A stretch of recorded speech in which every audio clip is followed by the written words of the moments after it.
నమస్తే, welcome to 99 TV. నేను నవీన్. తమిళనాడులో విజయ్ సంచలన నిర్ణయం. 717 మద్యం దుకాణాలు మూసివేత. ఇది నిజంగా సోషల్ రిఫార్మా లేక భారీ రాజకీయ స్ట్రాటజీనా? తమిళనాడు రాజకీయాల్లో కొత్త అధ్యాయం ప్రారంభమైందా? ముఖ్యమంత్రిగా ప్రమాణ స్వీకారం చేసిన కొద్ది గంటల్లోనే నటుడు విజయ్ తీసుకున్న ఒక కీలక నిర్ణయం ఇప్పుడు దేశవ్యాప్తంగా చర్చనీయాంశంగా మారింది. ఆలయాలు, విద్యాసంస్థలు, బస్టాండ్లకు సమీపంలో ఉన్న 717 టీఏఎస్ఎంఏసి మద్యం దుకాణాలను 2 వారాల్లో మూసివేయాలని విజయ్ ప్రభుత్వం ఆదేశించింది. ఈ నిర్ణయాన్ని ప్రభుత్వం సామాజిక సంస్కరణ దిశగా ఒక కీలక అడుగుగా ప్రచారం చేస్తోంది. ప్రస్తుతం తమిళనాడులో 4000కు పైగా టీఏఎస్ఎంఏసి మద్యం దుకాణాలు పనిచేస్తున్నాయి. వాటిలో 717 దుకాణాలు ఆలయాలు, మసీదులు, చర్చీలు, విద్యాసంస్థలు, బస్టాండ్ల సమీపంలో ఉన్నట్లు ప్రభుత్వం గుర్తించింది.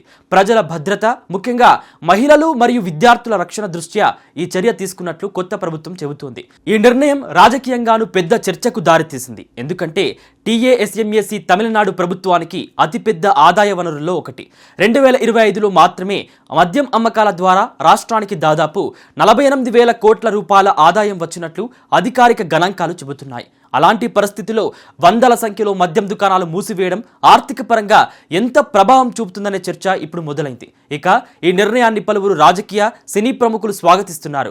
నటుడు కమల్ హాసన్ స్పందిస్తూ మద్యం అమ్మడం ప్రభుత్వ పని కాకూడదు, మద్యం ప్రవాహాన్ని నియంత్రించడం ప్రభుత్వ బాధ్యత కావాలి అంటూ విజయ్ నిర్ణయాన్ని అభినందించారు. ఈ చర్యను కొనసాగించాలని, భవిష్యత్తులో మరిన్ని మద్యం దుకాణాలను మూసివేయాలని కూడా ఆయన సూచించారు. నటుడు విశాల్ కూడా విజయ్ నిర్ణయాన్ని ప్రశంసించారు. ముఖ్యంగా స్కూల్ విద్యార్థినులు టీఏఎస్ఎంఏసి దుకాణాల వద్ద వేధింపులు ఎదుర్కొంటున్నారని, తాను వ్యక్తిగతంగా అలాంటి సంఘటనల గురించి తెలుసుకున్నానని చెప్పారు.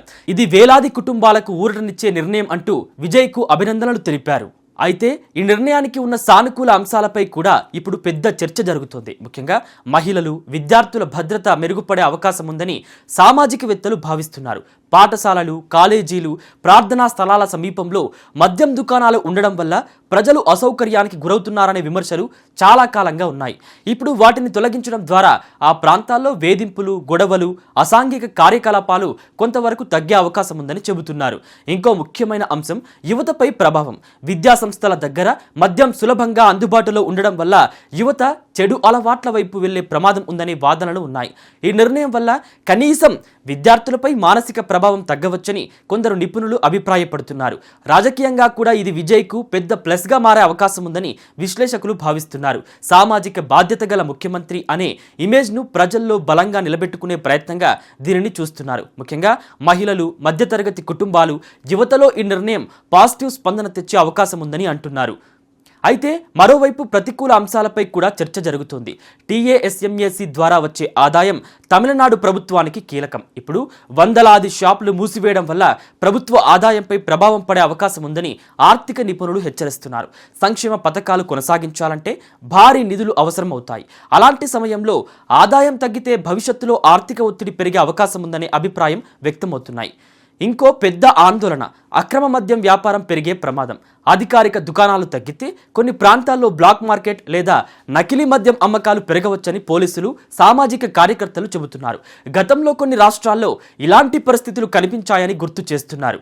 అలాగే టీఏఎస్ఎంఏసి ఉద్యోగుల భవిష్యత్తుపై కూడా ప్రశ్నలు లేవనెత్తుతున్నాయి. వందల సంఖ్యలో దుకాణాలు మూసివేస్తే అక్కడ పనిచేసే ఉద్యోగుల పరిస్థితి ఏమవుతుందనే అంశంపై ప్రభుత్వం ఇంకా స్పష్టత ఇవ్వాల్సి ఉంది. ఇదిలా ఉంటే విజయ్ ప్రభుత్వం తీసుకున్న ఇతర నిర్ణయాలు కూడా ఇప్పుడు దృష్టిని ఆకర్షిస్తున్నాయి. 200 యూనిట్ల ఉచిత విద్యుత్, మహిళల భద్రత కోసం ప్రత్యేక దళం, ప్రతి జిల్లాలో యాంటీ డ్రగ్ యూనిట్ల ఏర్పాటు వంటి కీలక నిర్ణయాలకు కూడా ఆయన ఆమోదం తెలిపారు. అదే సమయంలో గత ప్రభుత్వ ఆర్థిక నిర్వహణపై కూడా విజయ్ తీవ్ర విమర్శలు చేశారు. తమిళనాడు అప్పులు 10 లక్షల కోట్ల రూపాయలకు చేరాయని ఆరోపిస్తూ రాష్ట్ర ఆర్థిక పరిస్థితిపై త్వరలో వైట్ పేపర్ విడుదల చేస్తామని ప్రకటించారు. ఇప్పుడు అందరి దృష్టి ఒక కీలక ప్రశ్నపై ఉంది. విజయ్ తీసుకున్న ఈ నిర్ణయాలు నిజంగా తమిళనాడులో సామాజిక మార్పుకు దారితీస్తాయా, లేక ఇవి రాజకీయ ఇమేజ్ బిల్డింగ్ లో భాగమా? ఏదేమైనా అధికారంలోకి వచ్చిన తొలి రోజే విజయ్ తీసుకున్న ఈ నిర్ణయం తమిళనాడు రాజకీయాల్లో పెద్ద చర్చకు కారణమైంది.